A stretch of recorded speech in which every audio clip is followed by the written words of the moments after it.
counselors and have over 10 years of experience in this business. They'll be breaking down to us some of the things that we see in real life. We'll also give you some real life experiences or a case study that would help us understand this very topic very well. We'll go on a quick turn. When we come back, we'll start with the discussions for the day. Please do stay with us.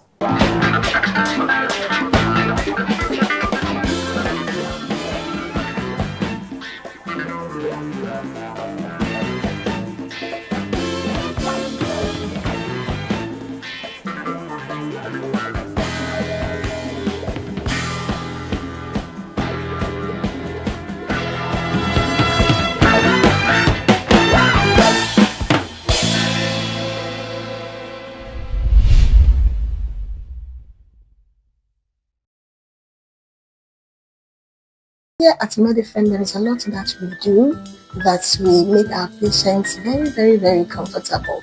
Right from the entrance when you enter here, there's no salon that you need. Even if you have your sickness, everything vanishes. I would like to also introduce that we have antenatal class as part of our nursing education. We do about 4 modules. Inside the 4 modules, we have various topics under them. This class also is done every week. There's a link that is shared where we discuss issues about maternal health.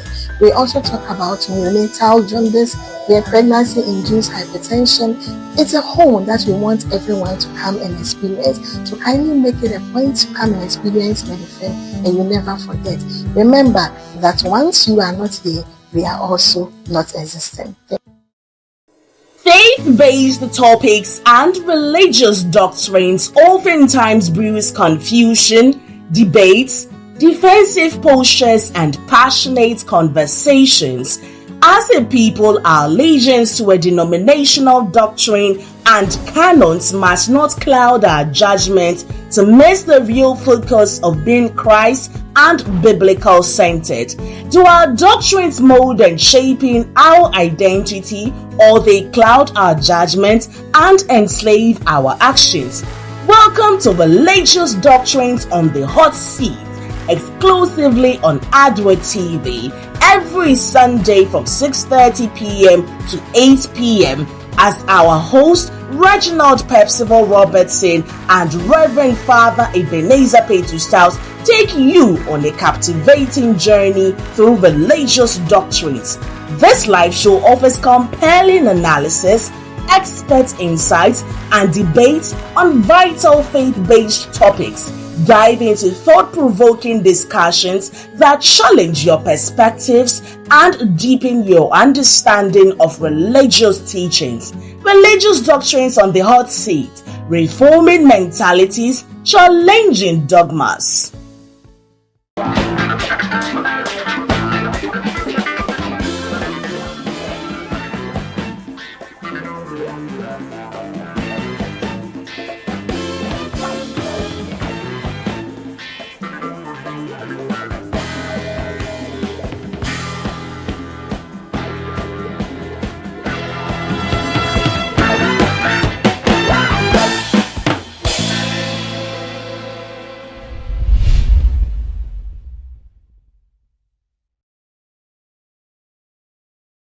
Welcome back. You're live on Adward Television. This is Family Life here on your screens. My name is Elizabeth and your name Tamakloe. Today, we ask the question, can love truly stand the boundaries of ethical rival wars?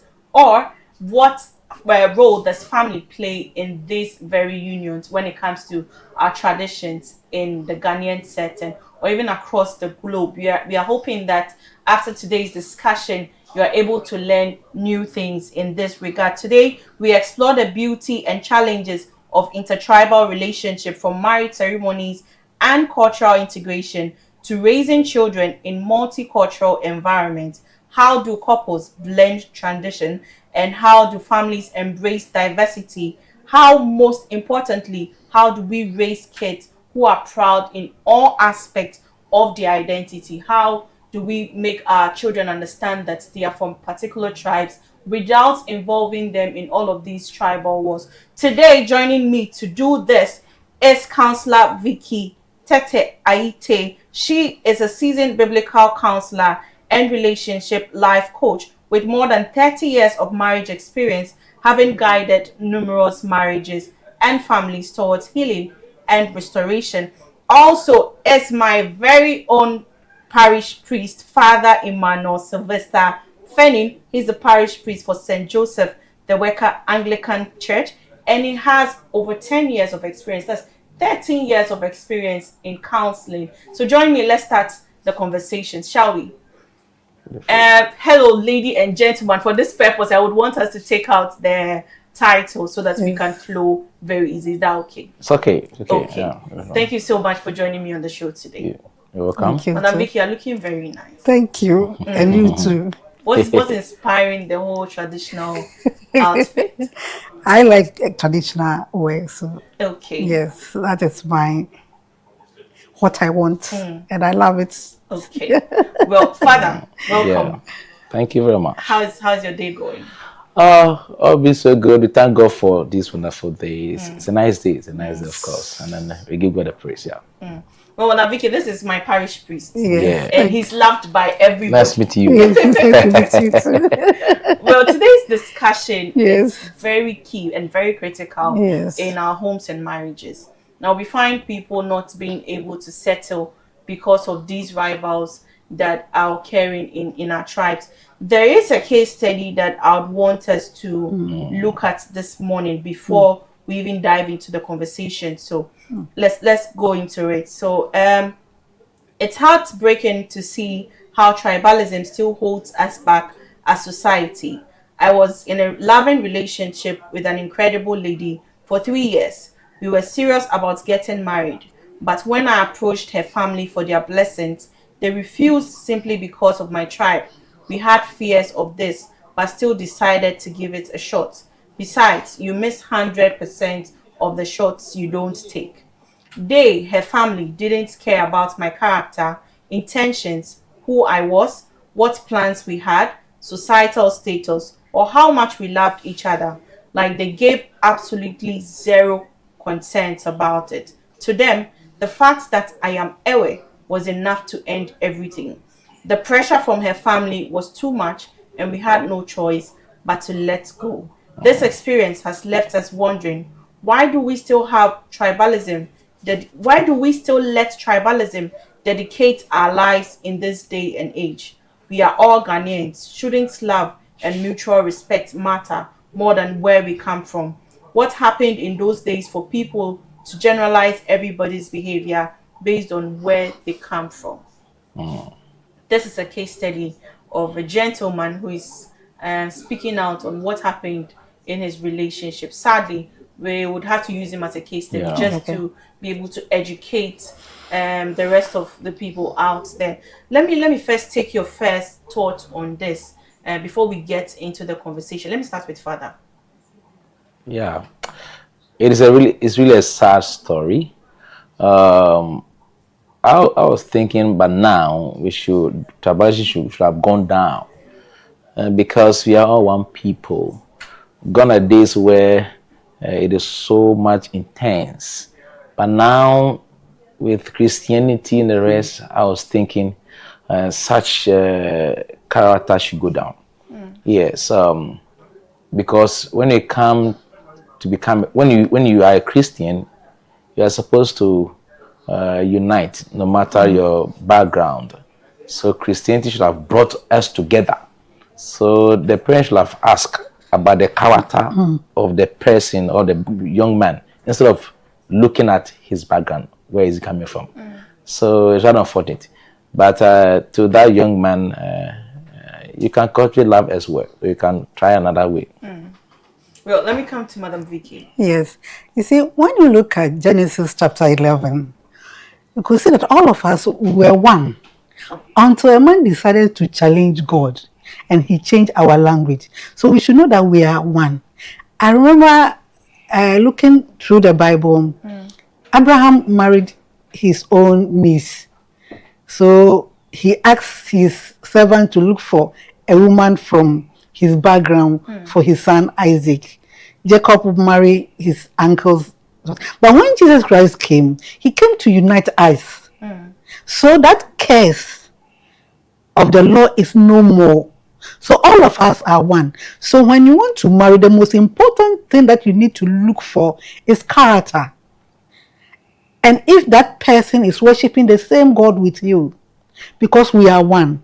So you can't say because the lady is from different tribe or the man is from different tribe, the parents will not allow. I think it is not even parents per se, but sometimes our aunties and our uncles who does that thing. And I realized that, you see, sometimes not the tribe per se, but because the parents or the grandparents had problem with an Ewe man or Ewe lady, I mean, took the husband from her, so that pain is still there. So they use it. But when you're a Christian, when you come to Christ, all these things are abolished. You can't depend on all this again. Right. We are one body. Okay. Yes, we speak one language. Well, in settling with a partner and choosing a partner, Yes, there are certain characteristics you'd want to look out for. yes, please. Unfortunately, people have added tribalism to it. Yes, And this is rather unfortunate this gentleman had to suffer this very crisis. Yeah. But he's not the only one. Yeah. And I don't know if we should limit this to Ghana or expand broadly. Do you think that tribalism in Ghana still plays a role in choosing a partner? yes, but what I've noticed is that not only the tribalism, but it's the parents not liking the person or having somebody particular for the man or for the woman. So they use the tribe, yes. So what I have a similar case on my table. The guy is from the north and he married here. And when he went to introduce the lady to the parents, they didn't agree. They have married. So the man play all. I think the man too doesn't like her because of what the parents were doing. Right. So he mistreats the lady and they break up. Just 6 months, he went and married from the hometown and brought it. They have about 5-6 children now. But you know, the lady is flirting. And the man came to me that he wants to commit suicide. I see. Father, do you understand? Yes, I do. He married from his hometown. He got a lady, nice lady. They had one child. And the marriage was going on well. Until the aunties and uncles came in that you can't marry here, you need to marry from your hometown. So this gentleman went and married and brought the lady. They had plenty children. After having plenty children, look at what is happening. So parents, we need to draw parents' attention to some of these things. Love is most important. And apart from the love, Amos 3:3 says what? Can't do it together. Unless what they agree. Yeah. Are they agreeing? Are they one or because of the trap? Today I could say that people marry not because they agree or they love each other, but because of the work the person is doing, because of the the mold of the woman, right, how the man is. But we should look at the character. That's the most important. Because some characters can be hidden. Oh, Father. Yes, I do agree. Yes, some characters can be hidden. So you need to pray, not where the person is coming from, not the trap, where the hometown and whatever. Because you said, Ukrom Pete you nama Ibika. But of late I've seen that Ukrom Pete, when they chew even the bones. Being kabium. You see, so the most important thing for us to see is the character. Yeah. And are they going to stay together for long? Right. Father, you want yes, I want to. Why do we do that? I believe that in the past, we think that when you marry somebody from within, it's far better because the person may understand you very well, understand your culture and everything. But with time, you know that it is not true because people from the same tribe, they married and then yet they still go their various way, they divorce. Right. So that thing will not hold. And so we have come to a new era where marriage, we should not look at the tribe per se, but that should be the last. but we should rather focus on the personality, the person going into the marriage. Is that the most very much, that's the most important thing. Now people believe this thing because of the Bible. You know, when God instructed the Jews to marry from within the Jewish culture. But let's go in context now. Why did God not allow them to marry outside the tribe of the Jews? It's because of the influences that the others may have with them, because they don't worship the same God. So that should be the basis. Are we all worshiping the same God? If we worship the same God, then why not? Because the tribes, there are about 12 tribes, so they can marry from, so we can compare the tribes to the various ethnic group in Ghana here. So you can marry within, once the person is a Christian, subscribes to your religion. I think that's the most important thing. Now, people don't allow their children to marry from that tribe because they look down upon those tribes. But that is bygone. Now we are all one, so we should not concentrate on the tribe. It's very unfortunate that Christianity has not really bound us together. I read a story about the genocide, the Rwanda story, where it was a tribal issue, where Tutus and Hutus were fighting, and then in the same church, when the war broke out, the other tribe take machetes and kill the other tribe. They were Christians. The man of God could not fathom. He thought that because of Christ, he was thinking, we are now one. But when the war broke out, because that Christianity hasn't touched the fabric of our tribes. Yes, and that's a very big issue now. But now I think that thing is lessened. It is only those who are very traditional, and those in the rural areas that strictly adhere to these marrying somebody from your own tribe. The most important thing is, as my mother said, that we should concentrate on the personality, the character, and whether the person loves God and the rest. Yeah. I like the statement you used. Christianity hasn't touched the fabrics of our tribe. I was just jotting that down because it's quite interesting.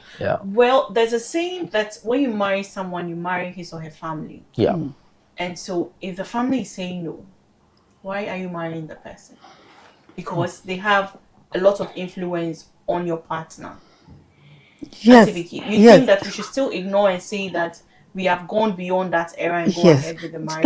Let me go straight to this in the Bible. Right. You remember Ruth.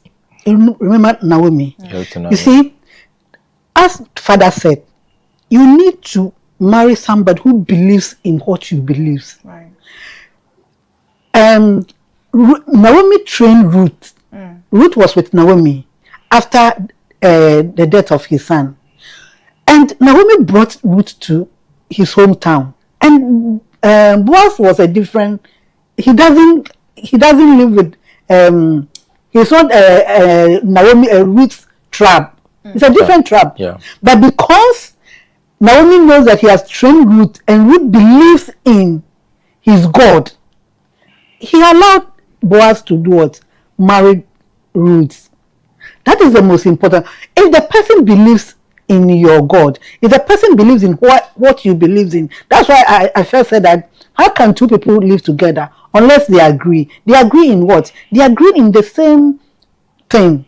What I like, you like it. What I worship, you worship it. So that's supposed to be the basis of our marriage. Now, if parents doesn't accept the trap I'm going to marry, it is not my mother or my father who is going to marry the person for me. It is me. So I need to try to convince my parents and tell them that this is what I have chosen. And you see, you can't just choose a woman or a man. There are some characteristics. So what have you seen? What shows that you'll be a good man or a good woman? You need to explain to your parents, because you are the one who is going to stay with the person. Sometimes our family married for us and you see that we are not compatible. And it brings so many problems. Now you see, men killing women and women are killing men. So there is no love. The love is not there. And where will love comes in? Love comes in when the person has offended you and now you have been able to do what? Forgive the person. Can I forgive Father when he wrongs me? You need to look at all this because sometimes you don't know the person. You don't love the person, but you want to please your mother. So you see that is where these side chicks and all these intruders come into our marriage. Because the person that I married, I don't love the person. So I don't have any feelings for the person. So it's better for me just to accept my parents, just to respect my parents, and go out and take another person that I can enjoy life with. You see. So if parents can take their mouth or their nose from our relationship, I think marriage will go on well. No, Father, let me take your bite on that. When we say that when you marry one person, you marry the whole family, should we still ignore that fact and go ahead with the marriage? This is from the African setting. Yeah. But from the rest of the world, it is not so. Because even our laws, the laws in Ghana doesn't require you to come and know, doesn't require your family. Yes, because per the laws of Ghana, if you want to marry, you must be of 18 years and above. If not, so your parents might give a consent. That is all. And then you go and marry without the family. But you see, we all come from a certain background, and then we cannot really do away with our backgrounds. Yes, because after the marriage is finished, you go back to your family. So the family has a stake in the relationship. It's very much important. They play a vital role in it because you are all brought up from a certain family, a certain background. You have lived your family all this year. We cannot straight away get away from them. No, we are still part of them. But we have to look at the roles the family play in the relationship. It's very much important. The family should shift the attention from the tribe because it's a minor issue. We are majoring on the minor because it is not a guarantee that when you marry from a tribe you have a good marriage. No, there's no guarantee. It's not a guarantee anywhere. Even time are proving that it is not necessary. Yes, because people marry other tribes and then they are really enjoying their life. So it is not really a guarantee. So families should change their focus and rather major on the major thing, that is who is this person marrying? What about his character? Does he have any respect? This is the most important thing, not about the tribe. Once again, we cannot be that family. We are from a certain family. And it's expected that even your family will give you out. It's why for the women. Yes, they will hand you over to the man's family. So we can't do that the family. No, Father, like you rightly said, the family hands you over to the other family to continue with the marital journey. Now, what happens when the family disapproves of the union between the two people? Yes, from the Nigerian background, it might be so because the family have a certain blessing that they impart on you. Yes, African to Ghana to the same. But if they disagree and you still want to marry the person, why not? Because the laws of Ghana doesn't require your parents to sign before you.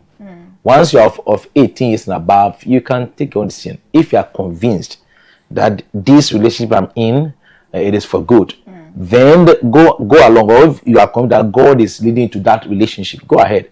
That alone will also, with time, your parents will change their mindset.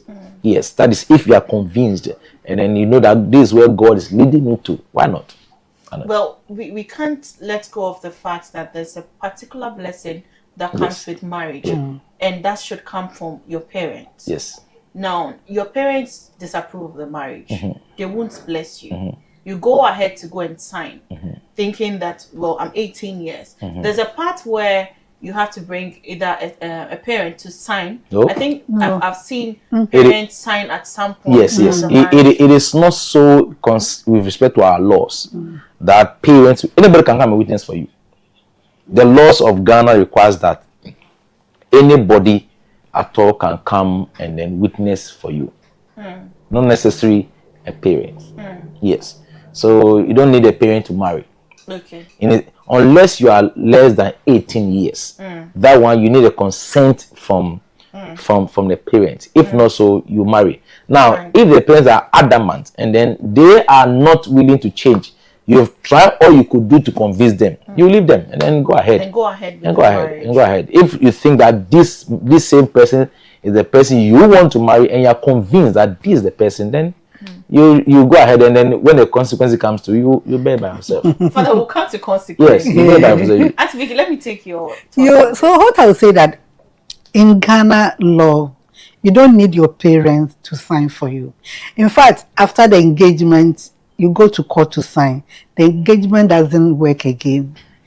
It is Yeah. the ordinance Ordinance, yeah. that is working now. And the ordinance, they are demanding two people. So it can be your friend or anybody. But what I want to say here to correct something, that I've noticed that a lot of people are doing that. A lot of young people, they just go to courts and sign without their parents' consent. It is wrong, because your parents are your parents. They brought you into this world, and you need their blessings. You need their blessings in your marriage. You need their blessings in your life. So whatever it is that they are saying, they are not agreeing you to marry. The Bible says that the heart of the king is in his palm. Whatever he turns into is where it goes. Sometimes it will take a long time. I know some people, it took 5 years before the man's parents agree, and they waited. And at the same time, he says, a man who pleases God, he will make his enemies be in peace with the person. So, secondly, you need to look at how you relate to your parents, how they are. You need to try as much as possible. Respect their office, because they brought you into this world. So, it is very, very good. For instance, my father wanted me to marry from my hometown, and I couldn't get anybody from my hometown. So when I was going to introduce my husband to my parents, in fact, I lie. My husband is from Ada, and my father will accept Gan. So, Ada and Ngo, he take all of them crobofo. Yeah. So I told my father that my husband is from Labaji. Oh. So he accepted everything. So the day of our engagement, Father, I was praying hard. You see, I know that, engagement, the family will introduce themselves. So I was praying hard that, hey, what am I going to do? And do you know what happened? When they asked my husband's family to introduce themselves, immediately the woman opened her mouth. Somebody from somewhere lift up worship song. I don't know. So the worship song came and ended everything. You see, because I think I was growing, and by then I think I was 33, getting to 34. So, and I'm not getting anybody from my hometown. Actually, within me, I don't want to marry anybody from my father's hometown. I didn't like them. Not that from my personal, I don't like them. You see, so I think that since it is God who instituted marriage, and all of us know that marriage is a committed covenant relationship. When we present the case to God faithfully and pray and take stock of our lives, our lifestyle, what do we do? Sometimes, maybe your mother-in-law will share my bontin and do you understand me? Yeah. So he has that pain. So we need to take stock of our life. And since it is God who created marriage and its institution, you need to contact God and pray. I think we don't pray before choosing our partners. We don't have the witness. We just randomly choose. So that one too is a problem. I know some people, no matter how you pray and you fast, they will say they don't like that partner. And I think sometimes you need to contact somebody, a pastor, a father, or somebody to see your parents for you. Let them explain why. Talk to them. You see, because after all, I'm the one who is going to stay with the person, not you. Well, there are some consequences that comes with your choice when you decide to leave what your family wants and go by your will. Yes. And one has got to do with, mostly in Ghanaian setting, they tell you, I've washed my hands off your case. So whatever happens in there, don't call me. Whether it's good or bad, don't call me. Now, in a case where it is good, you definitely not want to go back to your family and say, I told you guys, this guy, no, you won't do that. Yes. But immediately you start having issues, then you sit down and try to remember what your mother had said or what a family member had said. But in this case, you are not able to go back. And these are some of the consequences you'd have to face. There are movies that we have seen. For instance, there's one that I watched recently where the mother disapproved of all the ladies. There were about 7, all of them, because she said she can't cross rivers. So she can't cross a river from her village to another village. So the lady has to be from their village. And even with the ladies in her village, she was still selective. She wanted one she could control, not one that was educated. So for one that came and was very well educated from her village, she still rejected her until the guy eventually married one that doesn't even know anything. She's not respected in the community. Even for her, she still disapproved of the lady. And she started attacking them spiritually. Now, there are a lot of consequences that comes with these marriages when you decide to go against your family's wish. What do we do when we get to that point? When you start having issues and they say, don't come to me, don't call me, what do you do? Auntie Victor, let's further take this for me. Yeah. First of all, there's no marriage on this earth without problems. It will come in a way. If you have issues and a parent disapprove of the personality, not the tribe. See, I'm saying this that the tribe doesn't make a good marriage. You don't necessarily that the tribe will make you. No. So if their focus is on the tribe, then that is wrong.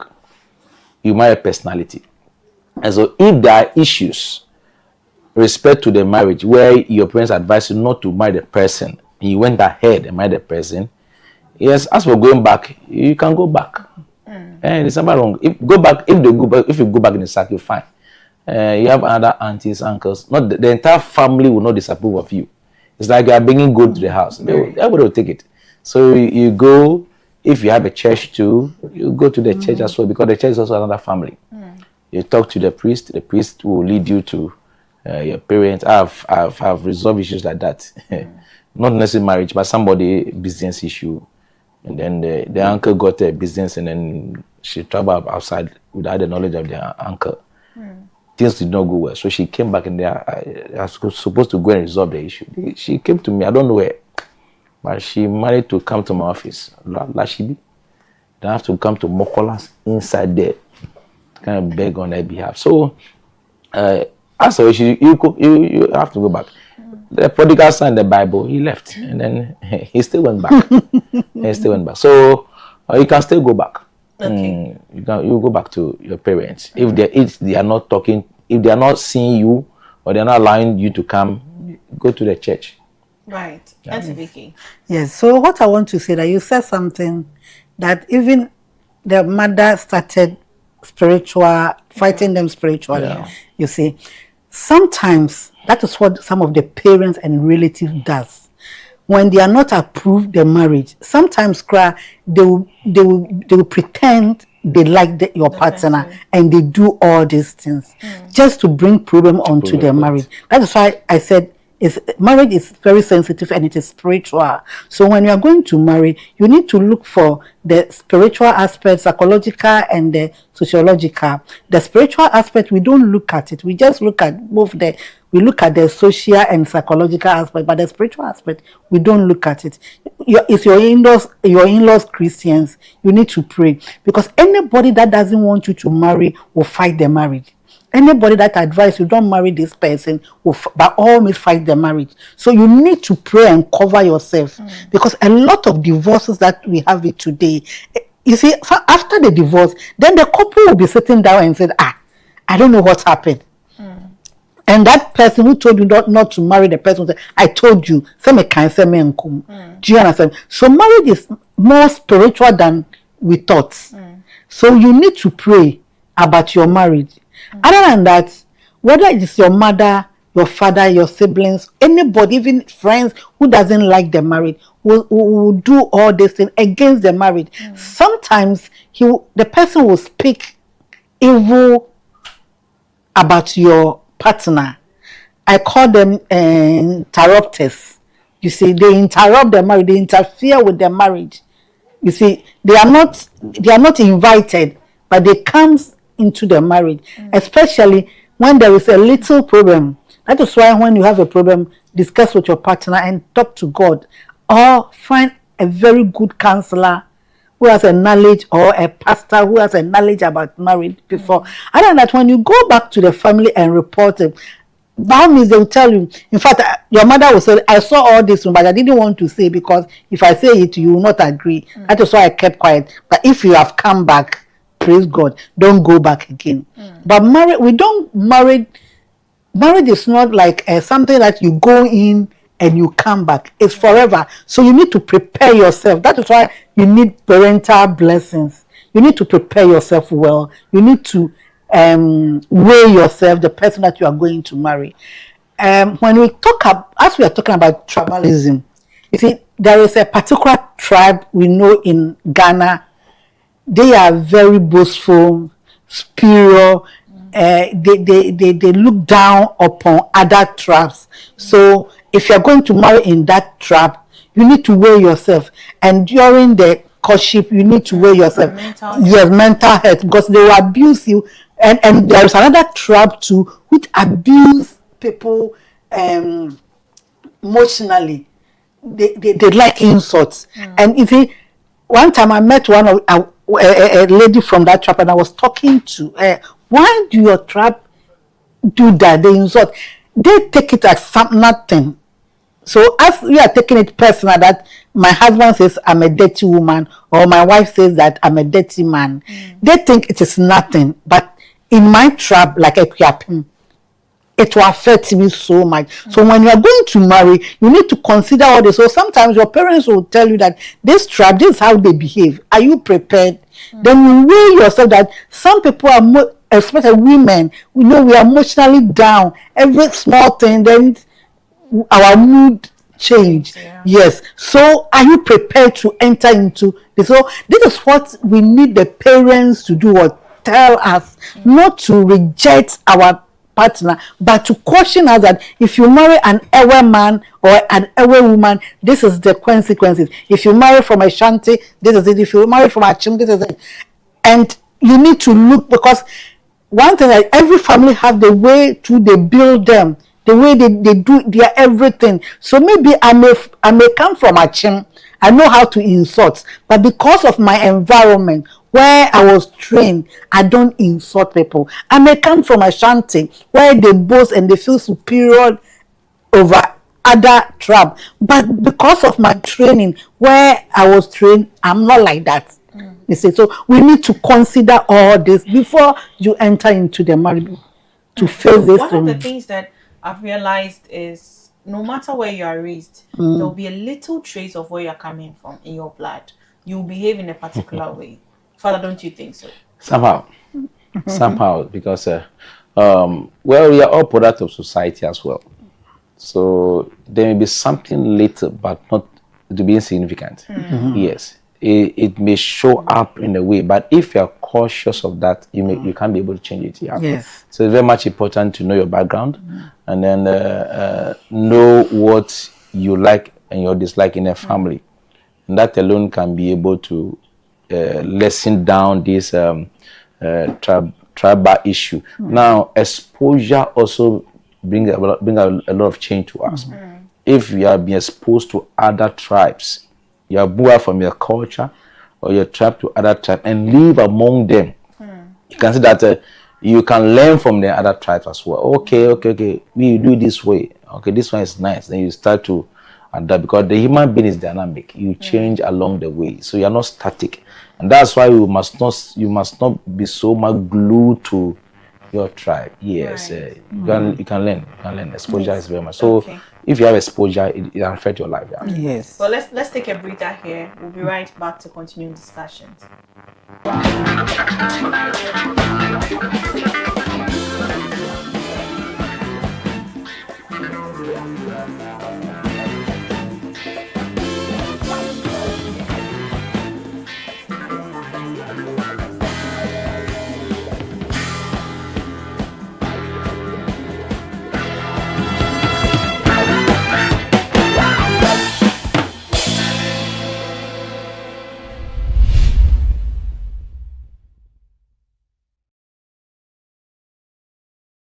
Here at Medifend, there is a lot that we do that we make our patients very, very, very comfortable. Right from the entrance when you enter here, there's not alone that you need. Even if you have your sickness, everything vanishes. I would like to also introduce that we have antenatal class as part of our nursing education. We do about 4 modules. Inside the 4 modules, we have various topics under them. This class also is done every week. There's a link that is shared where we discuss issues about maternal health. We also talk about neonatal jaundice, pregnancy-induced hypertension. It's a whole that we want everyone to come and experience. So kindly make it a point to come and experience Medifend, and you never forget. Remember that once you are not here, we are also not existing. When the time has come, when the time has come to make that choice, PPAG will be. Do you feel maltreated by an intimate partner or a family relation? Are you experiencing emotional, financial, or any form of abuse at home, in your relationship, or at your workplace? Do you feel like you have reached your limits? No, you don't deserve this kind of treatment. Every woman, every child, every man has the right to live free from fear, free from violence, free to be human. You have the right to decide on what happens to your body, and that includes the right to choose a family planning method. Sexual and gender-based violence is a violation of human rights, and together we can end it. SGBV include rape, forced marriage, domestic abuse, female genital mutilation, and all forms of sexual exploitation. It is happening in our homes, our schools, our markets, sometimes our workplace, and even in silence. Sexual abuse is not a family issue. It is a crime. Speak up. Human rights are not just for some. They are for everyone, young or old, male or female, rich and poor. You have the right to say no. You have the right to be safe. Do not be afraid to report the perpetrators by stigmatizing the victims. If we stay in silence, the abuse will continue. But if we speak up, we will save lives. Who knows? You may be saving your loved one who would have become the next victim. Boys and men, you have a role. Stand against SGBV. Choose respect. No one deserves shame. If you know someone facing any of SGBV, please call Yenkasa on 0800 20 20 10 or WhatsApp 0245 118 228 for the best support you will need. Remember, the call is absolutely free. Let us help you report it to the appropriate institutions like those two. Together, we can build a world where everyone is free. Free to dream, free from fear. Say no to violence. Say yes to dignity. It is your right. Yenkasa. Help you can trust. This message is brought to you by Planned Parenthood Association of Ghana with the support from UNFPA Ghana. Together, we protect sexual and reproductive health rights. Stand by me. Stand by me.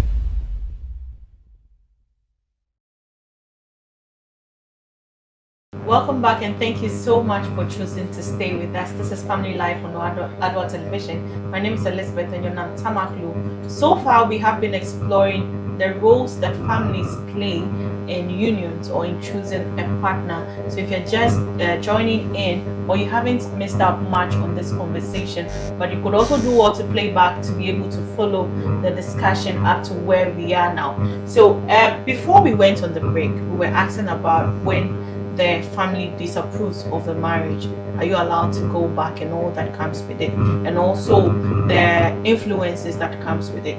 Let's take on the influences.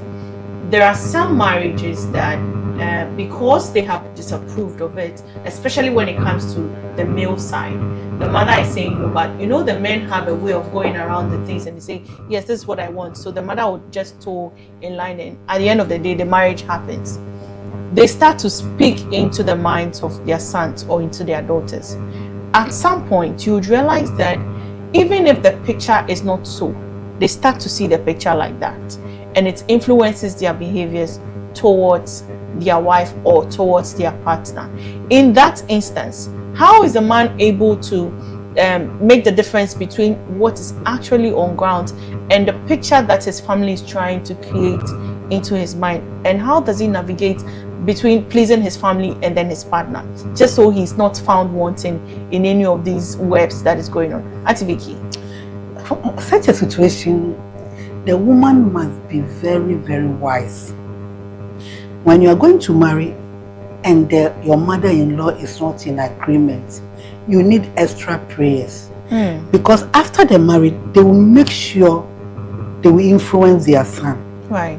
Especially if the son is a mommy's baby. And I could see that a lot of men too depend on their mother. I know some people, even before having sex with their wife, because they need to go and ask their mother, how should I do it? Oh, wow. A lot of men do that. Mommy, my wife, the food that my wife cooks is not good. So I believe that if you have a good counselor, and if the counselor is aware that the man's mother is not in agreement, Right, he need to advise the lady. You need to be careful in such marriage, because the mother will do everything to make the marriage uncomfortable for you.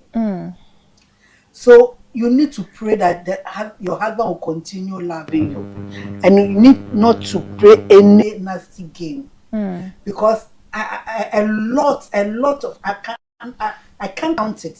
A lot of marriages, especially the young ones, non-experienced ladies who enter into marriage and their mother, sometimes some of them, recently there is a lady who wants to upgrade herself, and the mother told her, why didn't your parents finish taking care of you before handing you over to my son? And because the lady even that was not having any even mind to upgrade herself, she just wants to have her children when she finished. And because of the words the mother-in-law used to use on her, you are useless, you are like this, you have come to marry man, and he's doing everything to pollute the man's mind. So such a situation, the lady need to pray and stay put and know when to argue with your husband, and when your mother-in-law comes in, how to ignore her. You see, when it happens, the man must set a boundaries. But a lot of young men doesn't know how to set boundaries, and he will just tell you that, oh, that is how my mother is. That is how your mother is, you know her, but me, I'm different. So that the insult or the way that your mother can use on you, she shouldn't use on me. Do you understand me? right. So you need to have wisdom, and this one you need the Spirit of God, the wisdom of God, and a right person to talk to, who can counsel you to stay in such a marriage. You see, sometimes when they are entering into the marriage, you tell them they don't take it because they are anxious. They want to go and experience the marriage. Me too. I want to marry. Me too. Me person me worry. Akosia worry. Me too. I want to marry. So when you tell them, wait, relax, because sometimes you see what will happen tomorrow, and when you tell them, they don't take it. So such issues, especially it is the mother-in-laws from the man's side. Okay. Yes, they normally distort marriages, their sons' marriages. Well, that is only when they disapprove of the marriage. Yes, when it's they not disapprove always the yes, case. not always, but when they are disapprove of the marriage, and the man is able to navigate his way and get the marriage, they will disturb the marriage. They Okay. will worry you. Let's hold on to this one. Let's go on a break. We'll be right back.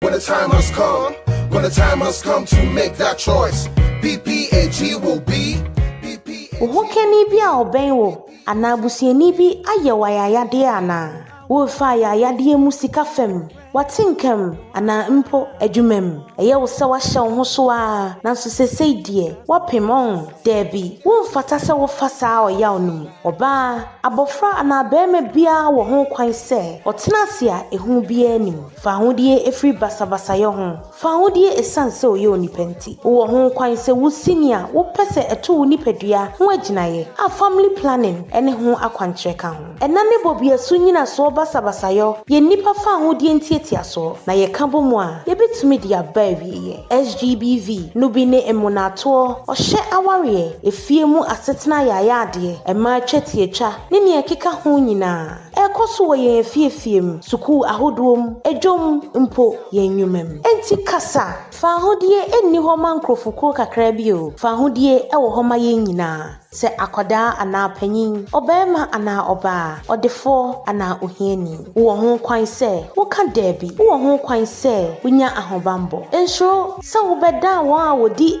SGBV mutintiman edidi a kire se ye koma ayayade yi bekoso a na mmom se ye kasa ye begipi nkwa hwan nanim ebi mpo a na wo je wodofo bi a anka obetumi akoto saa amane yi mu emema ne mama ye wa adwumayo gina SGBV anim fanidie efrise eni wo mfata obi bia se woni mo bia onam SGBV mu a freyen kasa wo 0800 202010 ana WhatsApp wo 0245118228 na ye beye nomwa kai se ofre we die wontua hwe mayemwa o emo wa mane enche asoye a efata te se dofsu mo mayemmom enchichiri wiase a obia wo fa hodie wani swade hunu a ehu bia nim kada bi che basabasa yo kayu che nidie efri se wo ho kwan yenkasa emwa ahotoso wom yenkasa help you can trust sa semi free Planned Parenthood Association of Ghana asoye a UNFPA bonechidom.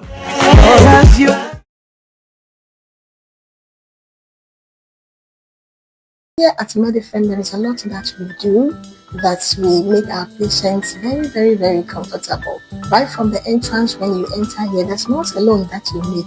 Even if you have your sickness, everything vanishes. I would like to also introduce that we have antenatal class as part of our nursing education. We do about 4 modules. Inside the 4 modules, we have various topics under them. This class also is done every week. There's a link that is shared where we discuss issues about maternal health. We also talk about neonatal jaundice, pregnancy-induced hypertension. It's a whole that we want everyone to come and experience.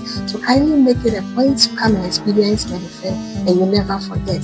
Remember that once you are not here, we are also not existing.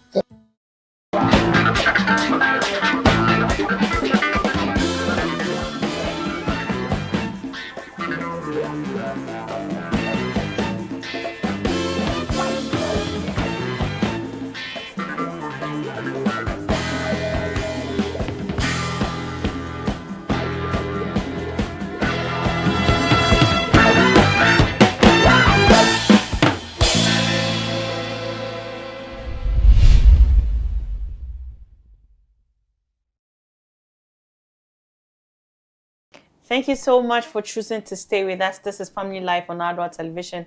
My name is Elizabeth and your name Tamakloe. And let's continue from where we stopped. Auntie Vicky, you were mentioning some of the influences that the mother-in-laws have on the marriage and asking for prayers.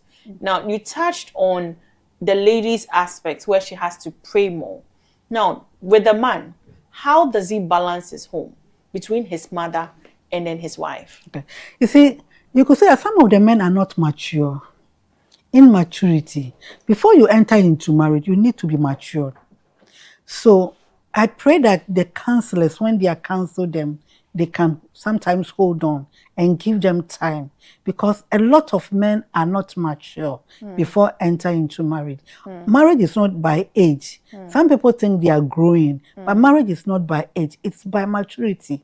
Are you ready to accept the lady, the consequences? And the counselors too need to tell the couple what will happen tomorrow, because they have the experience, they have seen a lot, and they know. Because when you present your case, he can deduce something from it. But sometimes too, the couple doesn't tell the counselor everything. So after they're married, then the challenges starts. So if your mother-in-law is not agreeing you're married, you need to find out why, the reason. Sometimes it's not because of the trap, but because where they are coming from, the mother-in-law thinks that they are rich, so their son need to go and marry a rich person, or they are from royal family, so they will not allow you to marry anybody who is not from royal family. These ones are very, very important. So you need to look and find out why the mother-in-law is not agreeing. Then you build yourself. Sometimes you need to prepare yourself, build yourself before, because if the guy has his PhD and you are having diploma, at least having degree or masters will be okay to marry such a person. Or if the lady is having his masters and you are having your form 4 liver, no matter what, if you marry, there will be a problem. So you need to, so sometimes the parents sees all this and they advise. So you need to listen to the advice and put everything down and check whether what will be the problem.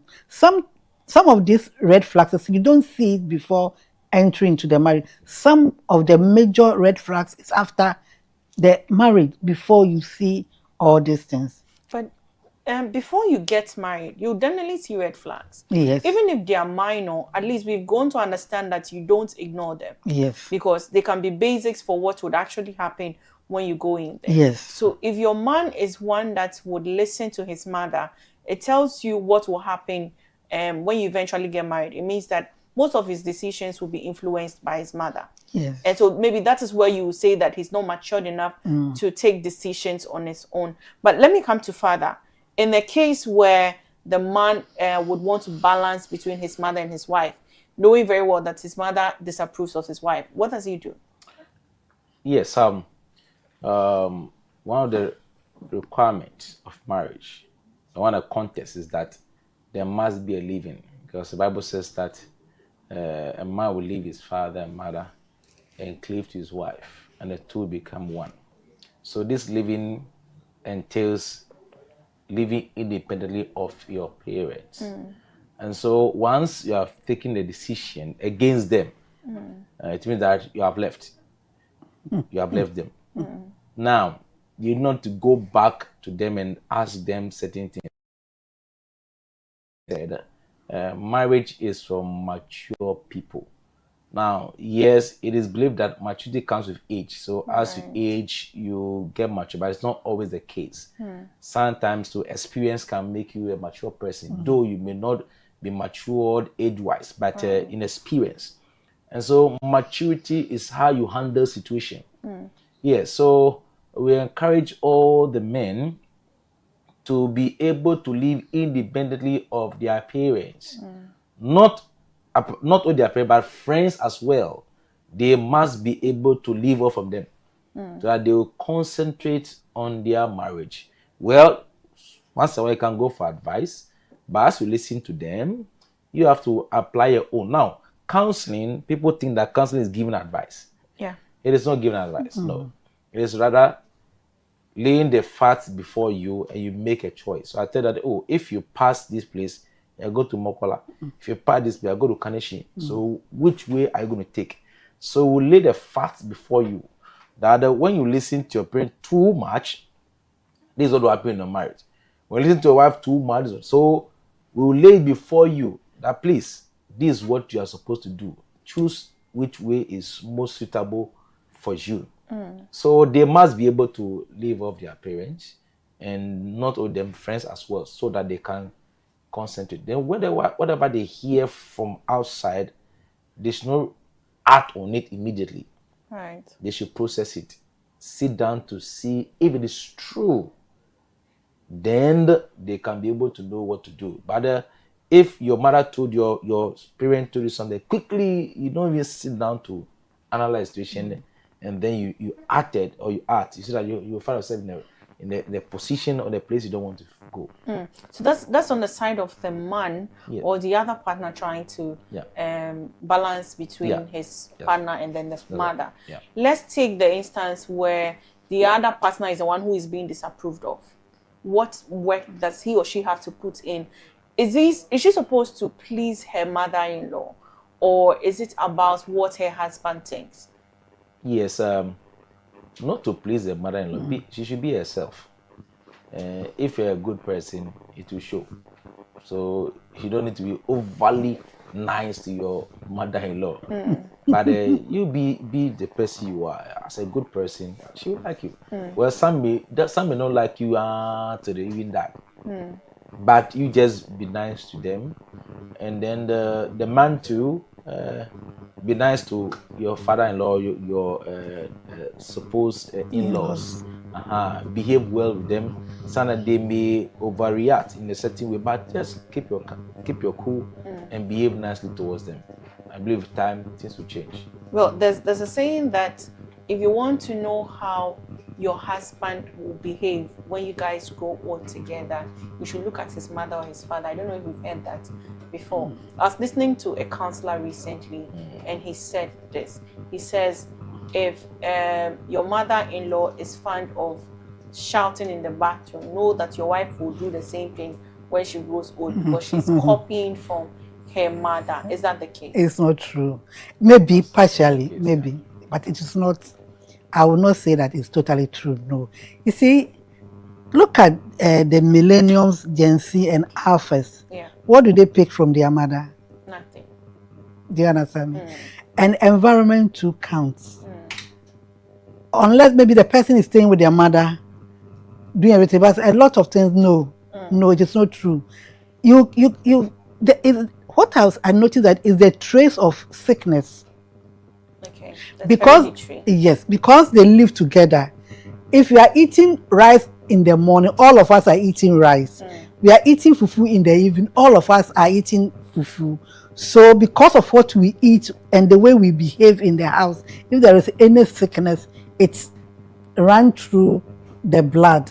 But character-wise, you can see difference. As part of my requirement for my ordination, I was made to review a book titled Spirit Controlled Temperament.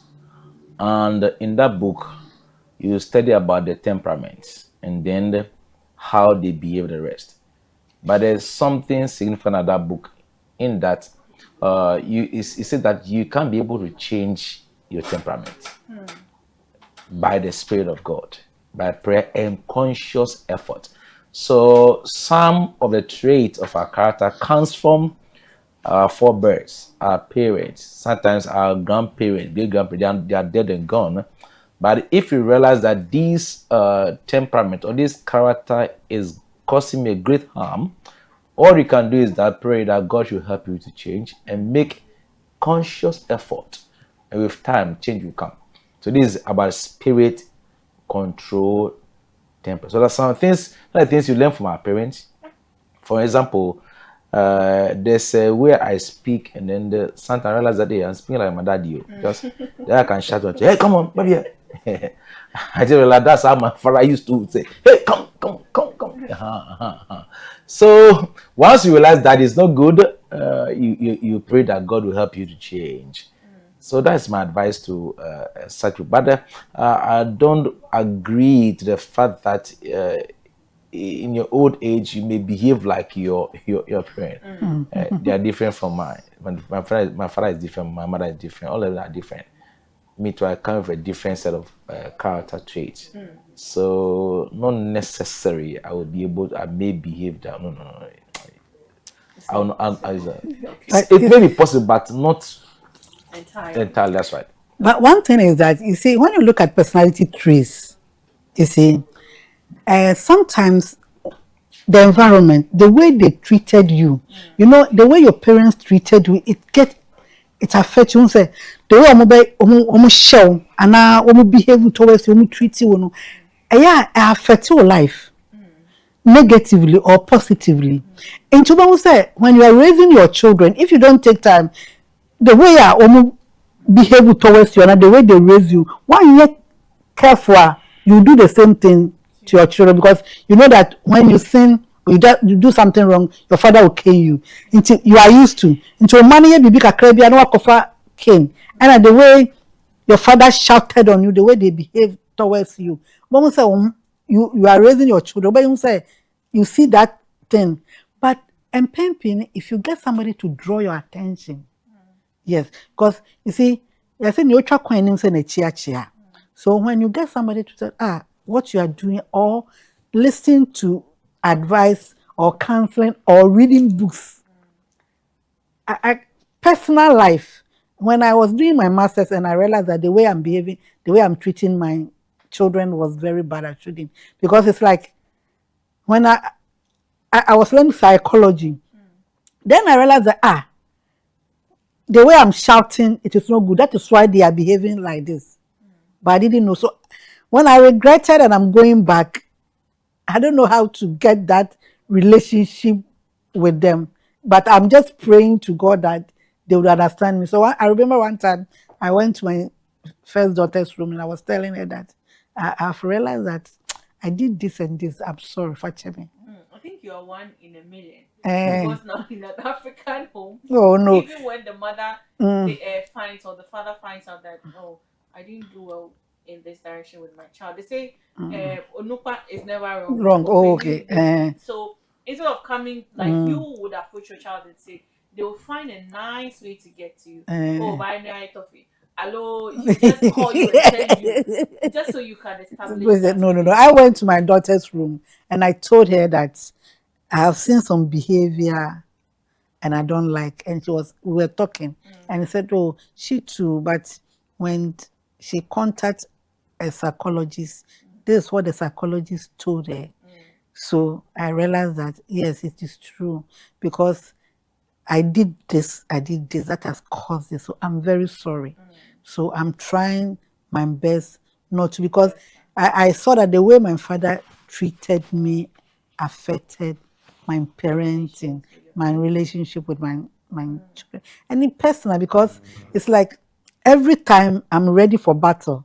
Because so when it's like you are disrespecting me, I will not allow so I realized that my behavior is due to what I have gone through, what I experienced. So I'm trying as much as possible to change certain things. So I went to my daughter's room and I told her that I'm sorry, I did this to you. I'm now realizing that I shouldn't have.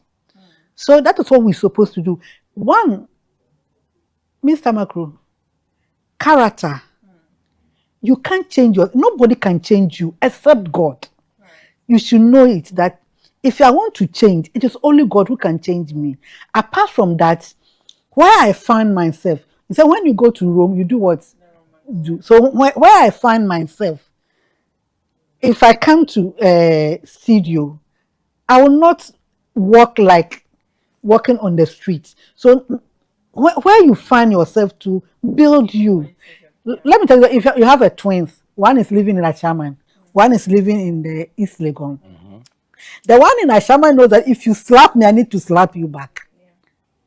And I need to remove my shirt and face you, because that's what we do. But the one at the East Legon, even when you slap her, he's feeling shy that somebody even has seen that.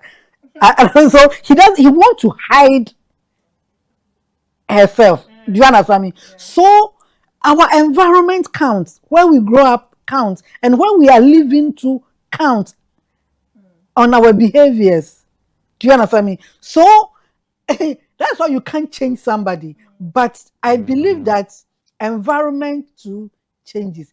And the personality traits, if you know that auntie is like this, so how do I talk to her? Because some people, you can't correct them.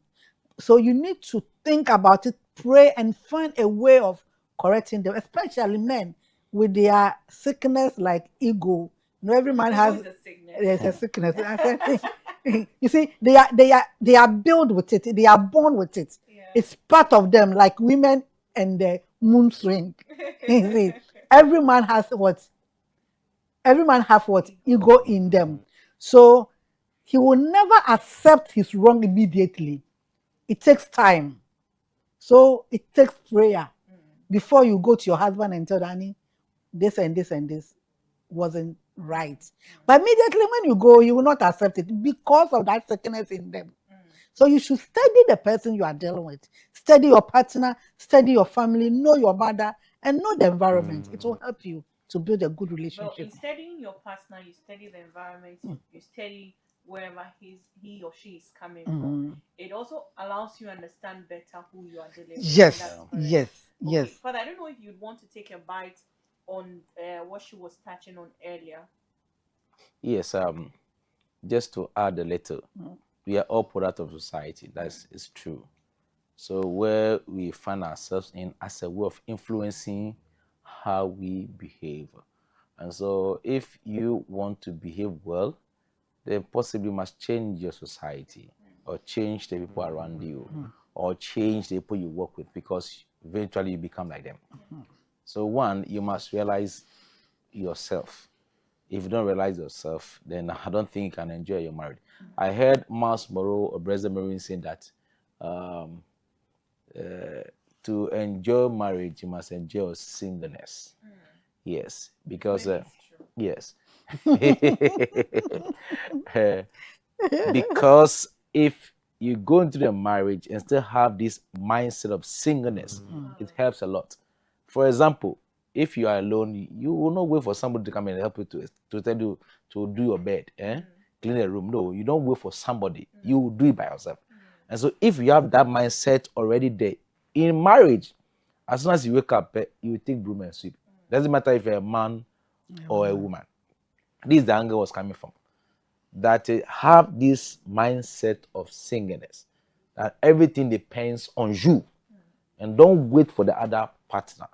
If you have this mindset, it helps a lot in relationship and in marriage. Yeah.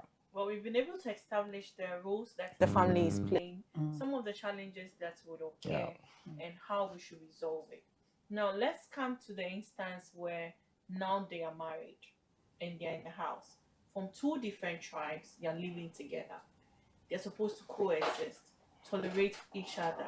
Now, we would all agree that the way and manner somebody from tribe A behaves is always different from tribe B. You cited the food as an example.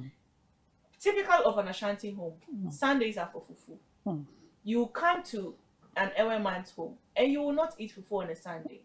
Probably be doing some banku and akwe for him to eat. This is something they have already picked up from their homes before coming together.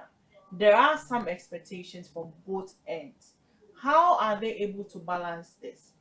The woman, most of the time, the women cook when it comes to food. How is she able to balance the culture that she knows and then that of the new one that she's entered? How does she adapt to it? So you draw a manual, a menu. You draw a menu. We know Mondays we eat this. So Monday, Tuesday, and two of you sit down together and plan. In my house, we eat banku on Saturday, Sunday fufu. Do you know that now I want to cut the fufu, but it's not working because it has been glued to the fufu. So you sit down with your partner. It's two of you married, not one person. So if he wants rice, I want yokogari.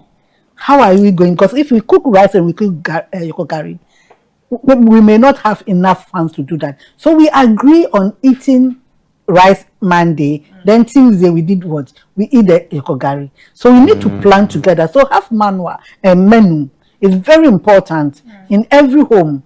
Watch breakfast, lunch, and dinner. Agree together. Unless maybe something has happened. Sometimes your husband eats rice in the office, so he can call and say, "Oh, today we're supposed to eat rice in the evening, but I ate rice in the office. So can you change it to this?" You need to agree because it is love, and two of you. Sometimes you two, the woman, can't change. Except there is no money, then we are economizing everything. That one is what we have in the house. I remember when we were kids, every evening is fufu. And the day my mother will eat ampes, he said, "Nadia men did I die." And Nadia men did. So we know that it's fufu every evening. So, but today it is not like that. And sometimes what is available is what we eat. Not that we that what is available, because maybe the man doesn't have enough, the woman doesn't have enough. We need to pay some school fees. We need to do certain things. So we buy things in bulk. So what is available is what we do, what we eat. Yes, to add a little, marriage will change you. You not remain the same. That's why marriage changes people. Part of you will go, part of the man will go, and then you form another mixture. So some of the things you are not used to, you will not become used to that. So there must be compromises. Yes. It's for instance, in your tribe, you always eat fufu every day. You are married somebody who is not from your tribe. So this calls for adjustments. So you must adjust. Okay. Now, can I limit it to 2 or 3 years? So you all sit down to adjust. So part of you will go off. That's marriage. Part of the lady to you form another mixture, which is suiting to your relationship. But if you marry and you're not willing to change, I don't think you marry. You divorce. You cannot marry. You divorce because it will change you. Right. It will change your the way you eat, the way you work. As for me, I don't have any special thing. Whatever is there, I'll eat. Yeah, I don't complain. I eat no. When there's food, it's eatable. I go choose. But I think the men are very good when it comes to that one. They don't. Yes, as for the women, they church on. Oh no, so I don't think it depends on tribe. I know some tribes they don't want even the food in the fridge. Yes. The husband will say that maybe the fridge medium they mean you. Yeah. They want you to cook every day. Yeah. They want fresh food. So we'll share. You see, you cook tomorrow. So that is why in marriage is sometimes difficult. That is why you need broad mind, maturity to marry, because it will change you. As it will change you, some people doesn't want to change.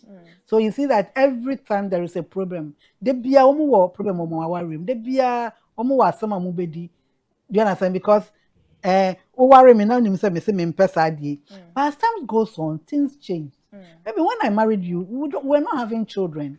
Sometimes maybe one child, but if there is only one issue, it is easy to cope with certain things. But now the children are 3.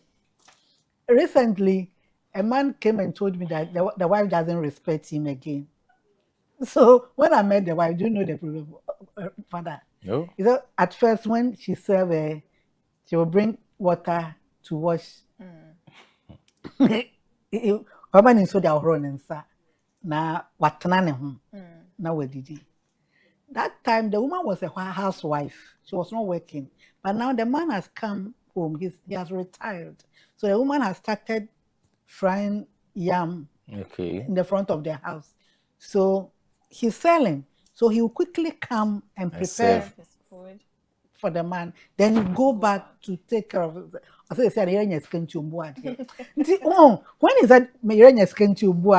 So I was looking at Debensika, because now she need money to buy, because he need money to support you. Yeah. At least soap and that particular things. It was like, man paying here. Father, I'm pay bread. No. Then woman pay here. Do you understand me? Bread count. Debbie, I bread them bread pa mad. Today mad year. Omo pay bread. Omo pay Debbie. You pay aye dada. Abi dada. Abi dada. Debbie. No, now if I talk about the Gen Z today, they are all work. Even they don't even want to marry. They are looking for money. Some of them want comfortable life. Life. They want money. They want to build their house. They want to do this. They want to. I was talking to one of them. He said he's planning to buy some car, some big car. That's what is in their mind, not even married. So the woman wants to help the husband. So now he can't have time to come and sit beside daddy, wash your hands. He has been able to prepare the food for you to go and wash your hands too. So I think that the gap here is communication, where you have to now communicate that. Yes, yeah. Okay, so I have to do this. So I explain things to the man. no, you don't need scab, but now this and this. So maybe when the man was complaining, maybe the woman shouted on him and it brought all this. Yeah. So poor communication to disturb a lot. So you need to know how to talk to your partner. I wish the woman could have sat the man down and discussed on daddy. You know this by Ren will be and using the kind of the best or the bano or the year. So sometimes when the men does not see what your money is doing in the house too, they can trouble you. So Yeah. now the money that you are getting, what are you using it for? Using it for yourself? Do you buy soap in the house? Do you feed the children? Do you buy that petty things? Then the man will be comfortable, allowing you. Sometimes Okay. Well, I want us to dwell a little bit on the food because that's our culture for us as Yeah. Ghanaians, Okay. and then it plays a major role in our homes. Let me put myself on the table. I don't take anything from corn. Okay. Nothing. Banku, kenke. And it's such that I can't even stand the smell. And it's worse when it's the next day. Now, if I get married, my husband likes banku. He likes kenke. What do I do? Is he supposed to say, okay, my wife doesn't eat banku or kenke, so I don't expect to eat that in my house? Or is he going to eat it outside? Or should he still close his mind on it and still eat it in the house and say, you have to learn how to accommodate me with everything that comes with me? What do I do, Father? Okay, first of all, want to know the reason why you don't like. Is it is something concerning your health? If not health issue, then you can adjust. Yeah, but if health issue, then the man too have to do a lot of adjustment, either to stop eating banku in your presence, maybe go out to eat. You're allowed. So Charlie, so me can I go and eat outside because it's also part of me. I can't stop eating banku. Yes, and so there must be this rapport. We have to sit down, think about that. If you can adjust, why not? Unless the matter is about health issues. But if no health issue, you adjust. Okay, you eat, I will not eat. Maybe I cannot prepare for you, but you can go and buy and eat. That if you want to eat, and then when you love somebody, you are willing to make adjustments. So love is about sacrifice because sacrifice always reveals the quality of your love. If you say you love somebody, you cannot suffer the person, you don't love the person. So people think that love is atinka, feelings. So say atinka ni hodia or don't ni that it's a decision. You know that this person doesn't like bank, and you are willing to marry the person. Are you willing to adjust? If you're willing to adjust, fine. If you're not, will not say or don't me you have problem. You have problem. You go to the man, you have problem. Unless you are willing to adjust. That's how marriage works. Willing to adjust in everything. Yeah, so that's my advice to you. Well, Auntie Vicky. Yes. Mr. Wako, do you know, when I married, my husband is from Ada and I'm from Equiapim. He was not eating my banku because he said we doesn't know how to prepare banku. So I was not worried. So anytime you want to eat banku, you will go and buy it outside and come and eat. I'm not worried, but I prepare banku myself and I eat. Because I'm not from their trap, I don't eat frequent. So when I gave birth to my first daughter, she liked banku. So every weekend, I prepare the banku and put it in the rubber and keep it so that I will use it. But then we have married for about 2 years. So one day I was there and I saw that he went to the kitchen, picked some of the banku and heated it and prepared pepper and ate. I didn't ask me anything because I don't want something that. So he started eating the banku, and as of today, he doesn't buy the banku outside again. So it depends. So in marriage, you need to adjust. You need to sacrifice. So see, if it is any other woman, he'll be fighting him. And on the banku, and on the banku. No. You see, some of the things we don't talk about it. We don't just leave the person. Let him be. Do you understand? As time goes on, as father said, he will change. Nobody will change him. Because when he was hungry and there is nothing there, nobody told you that you should go and take the banku and eat it and eat. So in marriage, when we talk about food, not what I may not like what you want, But as time goes on, we adjust and take it. That's why I first said that what is available. If there is no money in the house and there I have cooked rice, you can't tell me you ate rice yesterday, 3 days ago, so today you will not eat. Fine. Then provide money. Let's go and buy foodstuffs to come and prepare fufu. What is available? But when there is money and we can eat whatever you want. Sometimes when the children are growing, Father, you see that Kwesi will cook rice with oil. Kamara will say that I want jollof rice. Anointed rice. This one will say, and this one, you see, you need big hearts to just live with them because everybody and your gas. So when they vacated, they come every week. You buy gas because this one like this. But as time goes on, when they grow, then you see that all of them have become one. So that is how marriage is. It's not everything that you see in the marriage that you talk. It's not everything that you see that you look at it. Sometimes ignore certain things. Ignore certain things. Don't talk about everything. Let me stand on that note. Ignore everything. Now, there are some tribes that are known for taking alcohol. There are some that do not take alcohol. Whether you like it or not, your husband may want to take alcohol. Probably it's something that he's cultivated growing up. There are some people that before they eat, they have to take alcohol. And that is your husband. This is the man that you fell in love with. And this is what he has told you. You are one that do not like alcohol or do not even want to see things that are around there.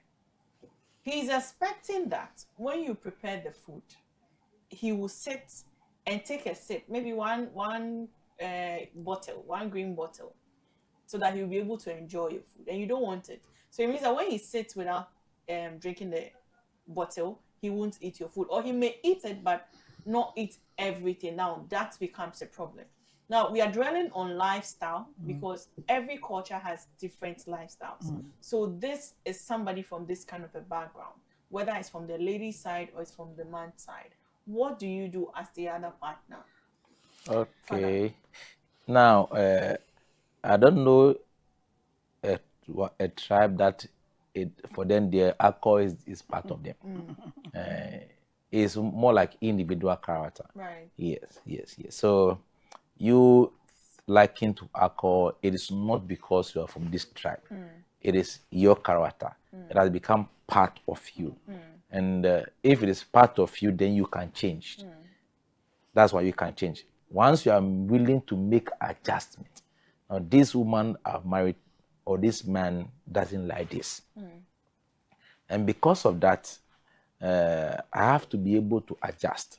Now, maybe you are the woman that have married such a man. You love this man, and you don't like him drinking, but it's part of his life. It's not his character. He will not stop overnight.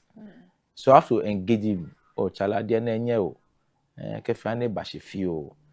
Then she takes more. By the time you realize, you stop crap. But if you are fighting, you should stop. You have trouble. You will hide and drink, or you not even eat your food at all. You just go out and go out and go drink, eat, come back. But once you love that person, you'll be able to make adjustment and try to change. Prayer, counseling, small the amount will change. I don't think there is any tribe that for them that we will like drinking is part of us. We must drink. I don't know if I'm allowed to cite a particular tribe as an example, but we know them to be okay. So we know them to be before we eat, we'll take one shot. Because I'm not allowed it's the background. See, it's the background, not the trap itself. Those people see. Let's say, for example, if I live in a place where they brew this akpete in the rest, it's part of us. We will drink it. Yes, I may be from that tribe. Let's say that I was born in, let's say, in America where you don't have akpete bars like that. You will not drink akpete. So I'm saying that it is not because it's a tribe issue. The individuals, they live around the area where they brew, or maybe they didn't say brew the yes, and so it is normal. Because it's normal, they will do it. And if you come out of that area, that vicinity, it will have a toll in your life. You will change. So I'm saying that I'm not seeing any particular tribe noted for for drinking. That is the whole tribe. Everybody.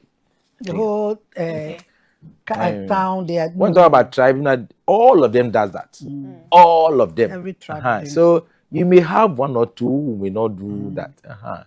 So there are no really, or maybe, well, I don't know if you know, but looking at our tribes, everybody in their family, depend on the family. it's just the area that they find themselves in that they start to drink. Well, Auntie Vicky, the example I cited, not really paying particular attention to the tribe, but for instance, your husband, Adokoe Sadiq, maybe that is his name. He likes to drink before he eats. You don't like it. What do you do? I will not stop him immediately. You see, men are some people, when you force them because of their sickness, they will not accept it. When they say their sickness, you know, the ego. There is a way of talking to men. You don't shout on them. You explain to them. You know, too much of drinks can give you diabetes, especially the people who drink before eating, because they use sugar, a lot of sugar to cook the drinks. So when you drink too much, you may have diabetes. So I will explain to you. So you know what kills your father, what kills your auntie, what kills it. So you come to the realization that drinking before food. You see, everything that goes on, there is a spirit behind. If we can bear to it, that everything there is a spirit behind. So you pray. You don't just go to your husband and say, "Oh, what is behind?" Nane papa bo, ne mame bo, ne busu ne bo, ana ono na obu. Sometimes some of the men, when they are going through challenges, that is what they do. They drink. So find out what is wrong with my husband or my wife. He does. Do you understand? I know a lot of people who drink before eating, and all of them I know, I think about 90% of them are having diabetes today. Right. Some of them, even when they give birth, they said, and I've seen them having diabetes today. Right. Yes. Well, let's come to those who are at the receiving end of these tribal wars, the children. Yeah. Let's come to how to raise them, especially with languages. Yeah. Whose language are the kids going to pick? People say that you mostly pick your mother's language because she will communicate with you more. Your father will go to work and come back later, so you may not really necessarily pick up. Is that the case? And if not, in raising the kids, knowing that both parents are from different backgrounds, how do we balance this, Anna? Yes. That analogy is true. That the kids stay more with their mothers because some years back, the mothers they are at home, so they nurture the children more. So it's easy for the children to learn their mother tongue. When you are in the case where you come from different tribes, if you are too traditional, you have a problem. That is by force they must speak my language. You have a problem. But if you are not too traditional, it may not be a problem of whoever language they pick. But the family must have one language that they use. The whole family, the father, children, all of them must have one language that they can speak that everybody will understand. So you can prefer to choose one, either the man's own or the woman's own. But that will not prevent you from learning the other one. And it's very advantageous to learn the other one too. It's very good that you are bilingual. You don't learn only one language because you may not know where you find yourself. I found myself in Brazil some years back, a whole year. They don't speak English. Even in Africa here, I have to travel to Benin and Togo, live there for some time. Hey, come and see. I was sweating. I don't speak French. So if I'm going to buy things, I pick my phone and type. Upon this man, I type how much. Then get the price. Then she also type the price for me. Okay. That's sign language. But it will be very good and advantageous to learn So we should not limit. It's an advantage rather to have somebody not of tribe, then you can learn the person's language. Those that will not learn the other language because they feel that the other people are inferior, so you don't need to speak their language. And there are some tribe like that. And for them, that kasanu, we don't need it. Our own is the supreme. This one we must stop. So in this case, agree on which language that the family will communicate in. Then they encourage each other to learn the other one tribe, the other language too. Is very advantageous. Right, Auntie Vicky. Yes, for me, I look at the environment or the town that we are living in, our location. If you are living in Accra, I know it's easy for my children to speak Ghana language without teaching them. So I can let them learn. Because if my husband is Ghana and I'm from Ekuapem and we are in Accra, I don't need to teach them the Ghana because of the environment and where we are located. It's easy for them to learn it. But the Ekuapem, I will teach them. In my family, I'm not good in English. My husband is from Ada. I'm from Ekuapem, so we speak Twi and Ada. But I realized that I wasn't good in English. So I discussed with my husband, Annie, you know I'm not good in English. So I want us to speak English in the house so that I can pick it. And he agreed. So in my house, we speak English. But when my children goes out, they speak Twi because Tema Twi is a common. But I realized that my second born cannot speak the Twi well, but she speaks good English. So marriage is two people coming together. Sit down and agree. Normally, we look at it because the husband is the head of the woman. So the woman must contact the head to discuss this issue. If you are living in Shanti region, we know Twi is common. So I will teach them my husband's language, Ada, so that when they get to Ada, they will not lose that thing. So it depends on where you, it depends on your location. Yeah. Yes, where you are staying. Because if you are in Accra, I will not teach my children to speak Ghana.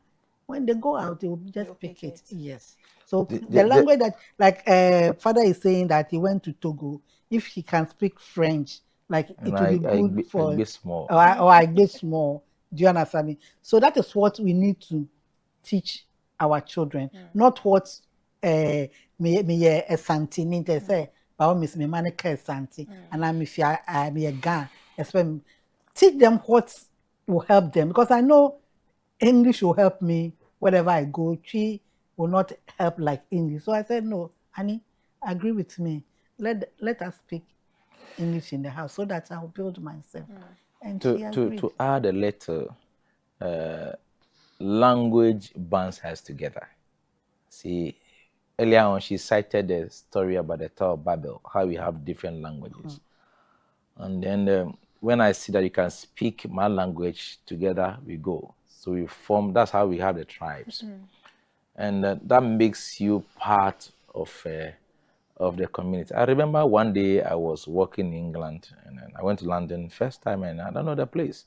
I was wearing kente, you know, and then I was glued to the map. You know, over there, if you have the map, you can be able to navigate your way through. And as this man called me, come. He's a Ghanaian. Then he asked me, why is there? I said, oh, man, Probi. Oh, then we started to speak Ghana. Yeah, over there in London, English town, I was speaking Ghana. It became like a family. I came to Ghana, I visited the family, you know, we're so close because of that language. And so we came from same places. So everybody must try, at least your people must be able to know how to speak their language. In the history of our church, one of our founding fathers, Philip Kweku, he was young when they took him to England, and then he was trained and became a priest. So he was the first black priest posted to Ghana, West Africa, to be precise, Cape Coast. So the church, the Anglican church, is part of those who founded the church. When he came back, he couldn't speak the Fanti. Then also, to worsen the case, he married a white woman. So the people rejected him, that he's not part of us. Though he's black, but because he couldn't speak his native language, they rejected him. Yeah, they rejected him. He will preach. They will not even listen to him because so this one is a betrayer. He can't speak his own language. So when you don't speak your own language, you are rejected. So I would advise couples with different background, different tribes to teach their children the languages aside what is prevailing at the community that they are living in, so that when it happens that they go back to their family houses, then their extended family, they don't feel like a somebody that they strangers or as a cast away something, but they be able to communicate with them because language binds us together. For our national identity, you are always allowed to put one tribe in there most of the time when you're filling the form. So they check your surname and they're able to tell where you come from or who you are. Now there are other tribes that do matrilineal. So even though you carry your father's name, you are a Fanti.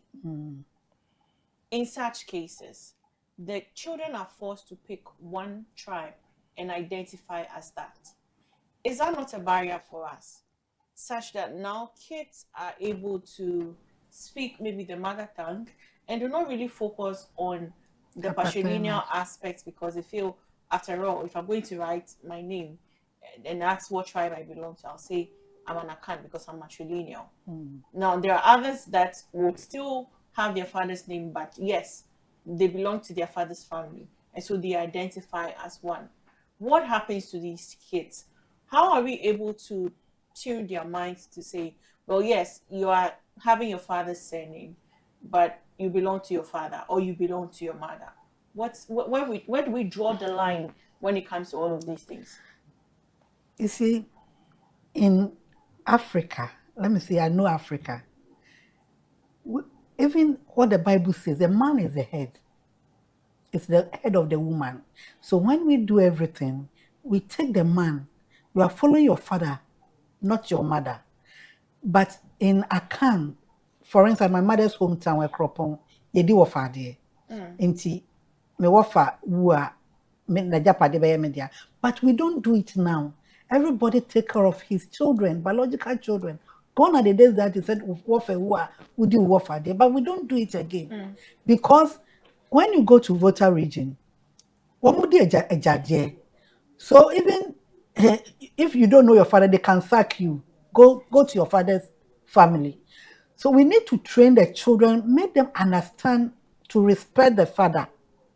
Yes, your mother is from a Kropon, but you should remember that you belong to your father. That is why you are using your father's surname. So we shouldn't confuse them. We should draw the line for them to know that your father is your father. You are from your father. That is what even the Bible tells us, that the man is the head. And he said it's the man who is going to leave her father and the mother. He didn't say that the woman is going to leave her father and the mother. It's the man. So we look up to our husbands with a support. So we need to train the children to respect their father. Yes. Father, where do we draw the line? Yes, to Adam, I have a friend whose mother was a Ghana, and then the father was from another tribe. And the father's tribe is matrilineal, and the mother's tribe is patrilineal. Now, it means that this guy is hanging because he goes to the father's house, so you're my mission. He goes to the mother's house, you're my passion. So this child is hungry. He just choose one. Okay, well, I'm from Osu. I'll take Osu. But I think where we are getting to, those things will come down because it will not be of much importance anymore. Because now people are making will before they die. They write wills. So while they write the will, they don't include the wafa. You cannot say that you should bring wafa there inside. No. All that I want to say that we should encourage each other to learn the language of the other tribe. If you learn, it means that you have accepted them. That's a way of acceptance. That I'm able to learn your language. It's very nice, so beautiful. If I go there, I feel like I belong to them because I can speak the language. Because the language brings a sense of belonging.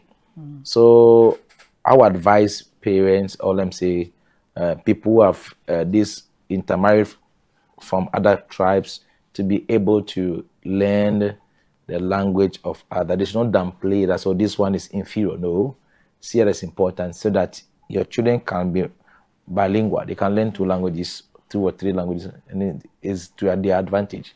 Yeah.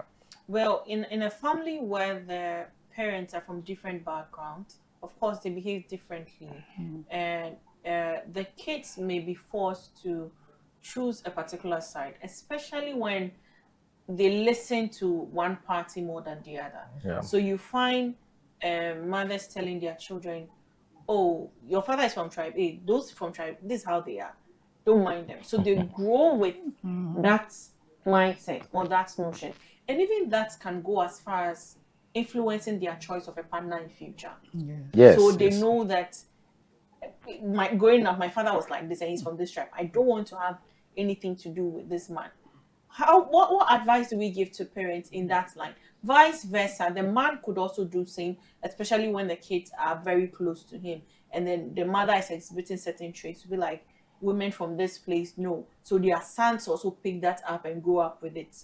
What do we do in such situations? It is wrong. It is wrong. You see, marriage is, as I said, marriage is individual's affair. Somebody may come from my hometown, I may not like, is a bad person, but you choosing somebody from my hometown may be a good person to you. And our way is different. If I don't want to marry from my father's tribe, doesn't mean that they are not a good man. No. But personally, I want somebody, I don't want to go back there. I want a different environment. And maybe because I live in Accra and I know how Gamen behave, so I want a Gaman. But that Gaman that I will marry will not be good as I think men are. Do you understand me? So marriage is individual. The tribe doesn't matter.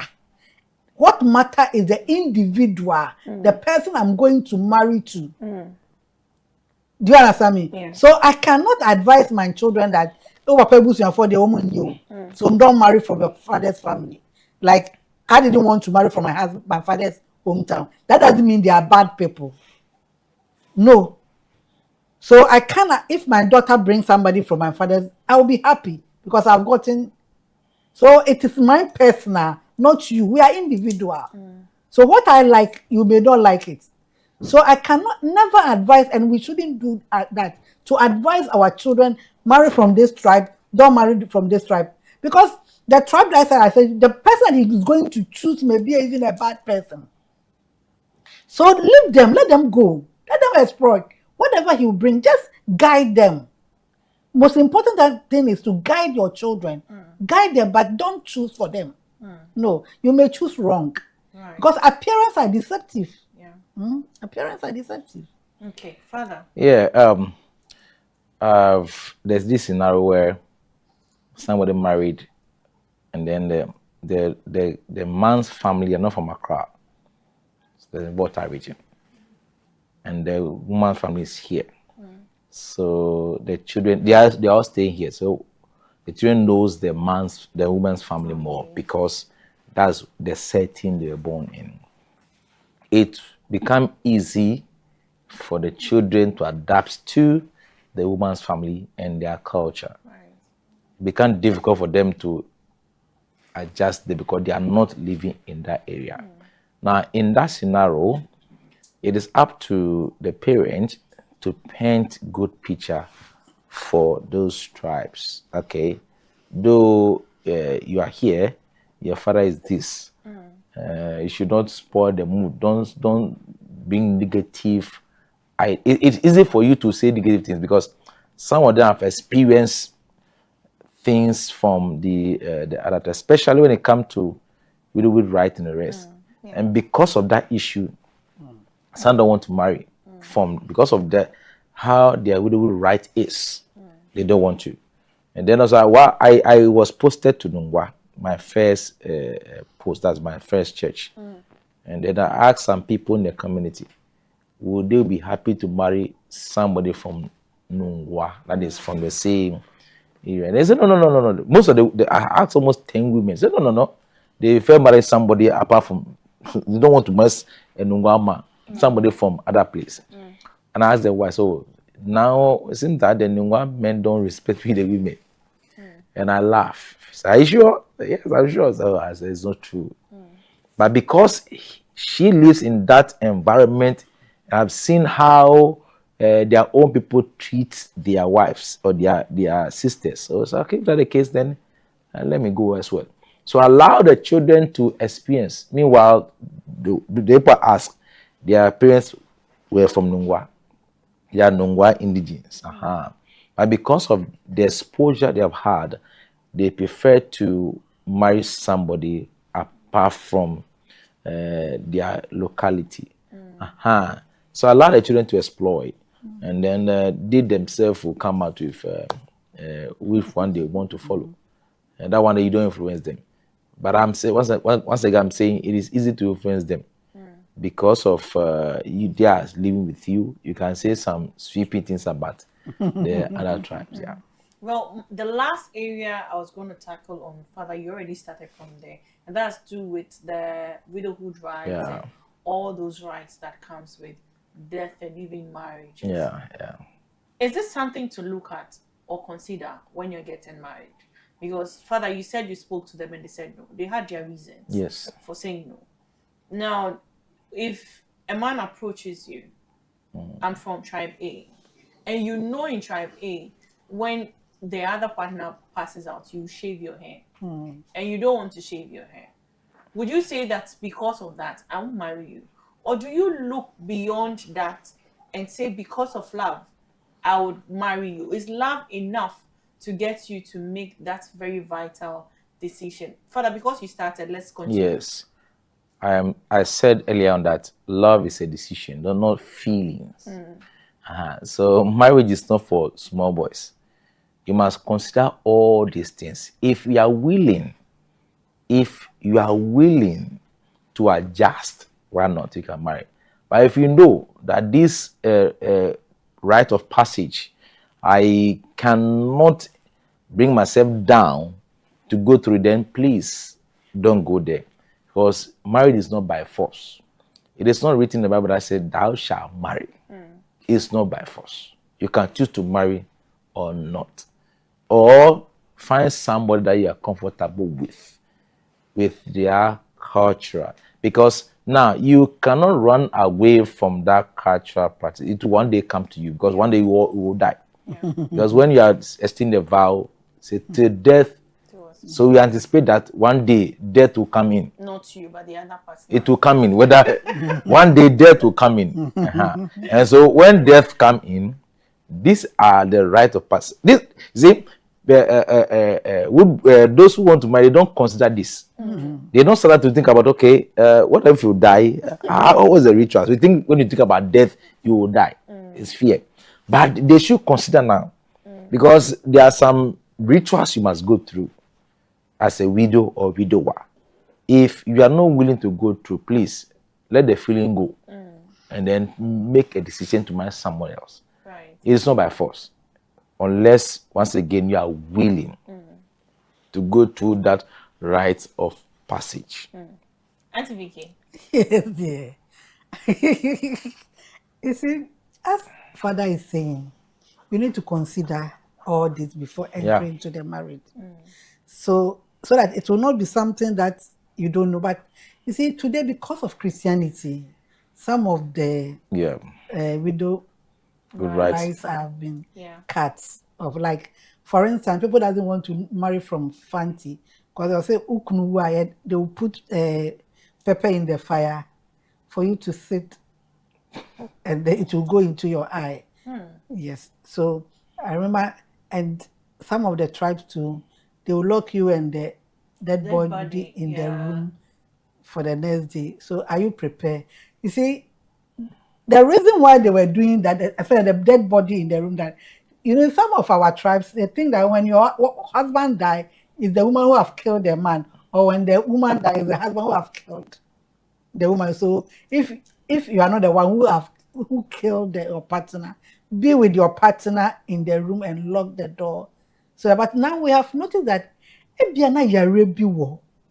papa no wana mama no do when you do that, it can affect the partner. So I think now, because due to education, also, but some of them still do it. So if it happens, you can draw somebody's attention to help you out, especially the one that they will lock you in the room. Because the papa na ace no do ye, and when ya infection be a idea to me sign me pa, it will affect you. So we need to consider all this. So sometimes pastors comes in and they talk to their family so that they will reduce some of the these things. So that I know some trap they will shave you, but there was a lady when it happened they didn't shave her. But you need to prepare, consider all this, and secondly, who knows who will go first? We don't know. So you just pray that when it comes to your turn, these things will not do what happens. Yeah, to add, this a wake up call to the churches now. We should get involved. Once we get involved, the things changes. Yes. For some years back, we don't have rituals for rights. So when you're a widow, we ask them, you do the family way. But now the church saw that some people are mistreated, they treated badly. The church now has stepped in. So we can either choose to do it by the church's way, or by the family. That dependent on the spouse. Yeah. So when the church gets in, and the church can play a role. When you go to Nungwa today, if you want to marry, you don't go to the family house to go and collect marriage list. You go to the church where the person goes. Why? Because so that some of the families they bloat this thing. So this is what they do. The Nungo authorities, the local authorities, and the churches will all sit down together. Good. And then come out with a unified list. So if you don't go to church and you go to the family house, the list from the church, the same thing they give to you. So now, because the church have stepped in, and those things have been lessened now. So we advise the churches to step in. As you step in, that things you will die. They'll die. Yeah. So of late, people doesn't stay for 1 year before removing the black. Yeah. Clothes. Some of them 1 month, 2 months, 3 months. It depends on the individual. If you want to, for instance, this lady whose husband died through the plane crash. Yeah. It was the same Sunday. The father-in-law said, "No, you are too young to bear this pain. Remove your dress." So that's why we need to belong. You need to have a church. Christ is there. Obibeka, I'll say yes, he's everywhere. Find a church to attend. That when there is a problem, the leadership will come into your aid. Right. Thank you so much, Auntie Vicky and Father, for joining us on the show. It's been very exciting. This conversation has been very educative as well. Well, one thing is clear, that marriage goes beyond love and feelings. It's about your choice and your decision to stay with your partner regardless of where he or she comes from. So this is where we wrap up this session of Family Life here on Adwa Television. My name is Elizabeth and your name Tamakloe. We catch you again on your screens again next time. Please do stay and have a good day.